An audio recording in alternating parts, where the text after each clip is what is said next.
Hello students, Mrs. Veena, Associate Professor in Chemistry, Government College Nohar. BSc part first में mechanism of organic reactions में आज का हमारा topic है energy considerations, ऊर्जा विचार। किसी भी रासायनिक अभिक्रिया में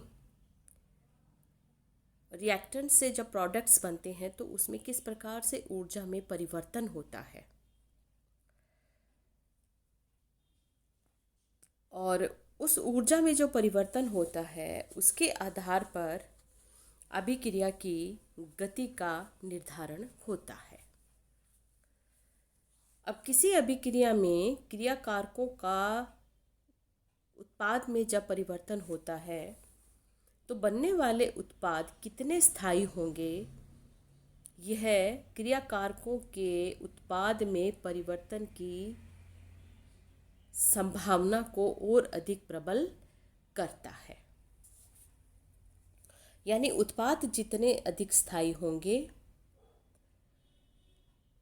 उतने ही संभावना क्रिया कारकों के उत्पाद में परिवर्तन की बनी रहेगी।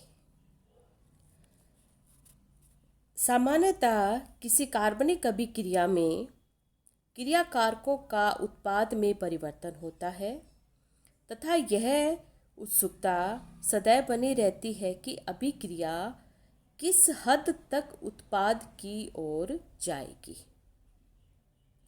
क्योंकि कोई भी सिस्टम होता है वो हमेशा स्थायी न्यूनतम ऊर्जा अवस्था की ओर अग्रसर होने की प्रयास करता है, यानी मिनिमम एनर्जी लेवल को प्राप्त करने का प्रयास करता है। कोई भी सिस्टम होता है किसी भी रासायनिक अभिक्रिया का, तो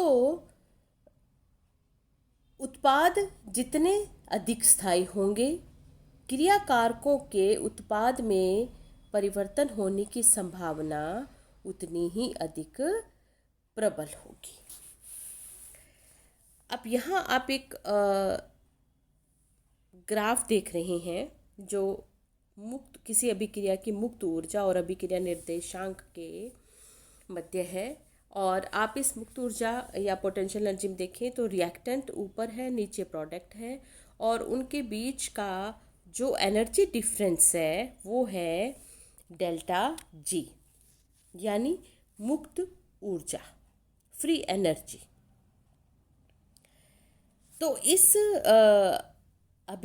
इस जो डायग्राम में जो फ्री एनर्जी है उसका अंतर जितना अधिक होगा उतनी ही अधिक मात्रा में प्रोडक्ट्स प्राप्त होंगे, या यूं कहें कि किसी अभिक्रिया के संपन्न होने हेतु प्रोडक्ट की फ्री एनर्जी रिएक्टेंट्स की फ्री एनर्जी से कम होनी चाहिए, यानी जो डेल्टा जी का मान है वो ऋणात्मक होना चाहिए।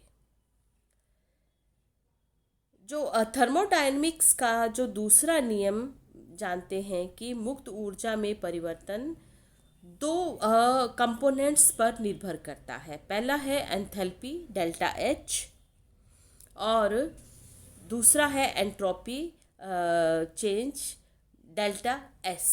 और जो गिब्स हेल्महोल्ट्ज जो रिएक्शन है वो लिखी जाती है delta G is equal to delta H minus T delta S. T यहाँ पर है एब्सोल्यूट टेम्परेचर।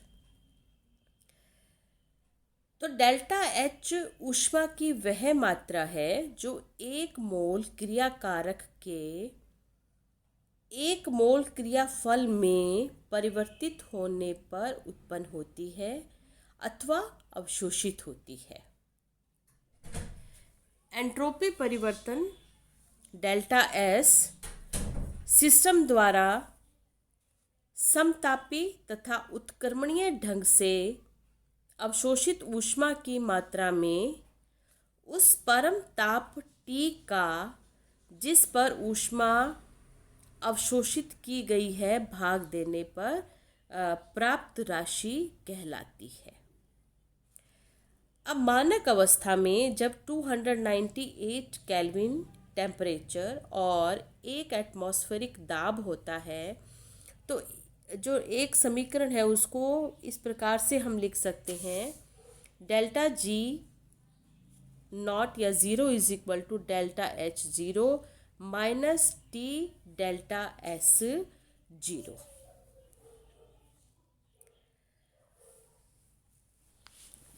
अब कोई भी अभिक्रिया को हम रिवर्सिबल प्रक्रम उसको हम मान सकते हैं, और इक्विलिब्रियम पर रिएक्टेंट और प्रोडक्ट्स की जो सापेक्षिक ऊर्जाओं पर वो निर्भर रहती है। जो उसकी साम्य अवस्था है वो रिएक्टेंट और प्रोडक्ट्स की सापेक्षिक ऊर्जाओं पर निर्भर रहती है। तो जो इक्विलिब्रियम कांस्टेंट है के और स्टैंडर्ड फ्री एनर्जी के बीच में अगर हम उस रिलेशन को बताना चाहें तो इसको हम लिख सकते हैं minus delta G zero is equal to 2.303 RT log K। R यहाँ पर है गैस कांस्टेंट, T यहाँ पर है एब्सोल्यूट टेम्परेचर। अब इस रिलेशन से कोई भी अभिक्रिया में कितना उत्पाद प्राप्त होगा, यानी क्रिया कारकों का कितना परसेंटेज या कितना रेशो उत्पाद में परिवर्तित होगा, इसको हम निम्न 3 पॉइंट से हम स्पष्ट कर सकते हैं। पहला, माइनस डेल्टा जी ज़ीरो का मान ज़्यादा होना, जिससे के यानी जो इक्विलिब्रियम कांस्टेंट है उसका मान ज़्यादा होगा, तो जिसके परिणाम स्वरूप उत्पाद यानी जो प्रोडक्ट है उसकी अधिक मात्रा बनेगी, यानी अधिक मात्रा में प्रोडक्ट प्राप्त होगा ऐसी रिएक्शन में।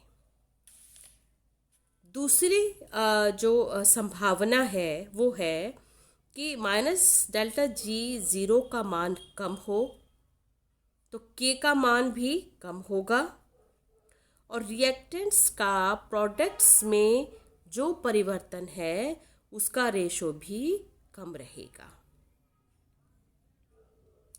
थर्ड, जिसमें जो फ्री एनर्जी है उसका मान ज़ीरो हो, यानी मुक्त ऊर्जा में कोई परिवर्तन नहीं हो, और के का मान 1 हो, तो 50% रिएक्टेंट्स का प्रोडक्ट्स में परिवर्तन होगा। अतः किसी भी रासायनिक अभिक्रिया में एनर्जी कंसीडरेशन यानी किसी अभिक्रिया हेतु ऊष्मागतिकीय आवश्यकता या जो उसकी फ्री एनर्जी है, ये बहुत ही इम्पोर्टेंट पार्ट है किसी अभिक्रिया में क्रिया कारकों के उत्पाद में परिवर्तन होने के लिए। So thank you students.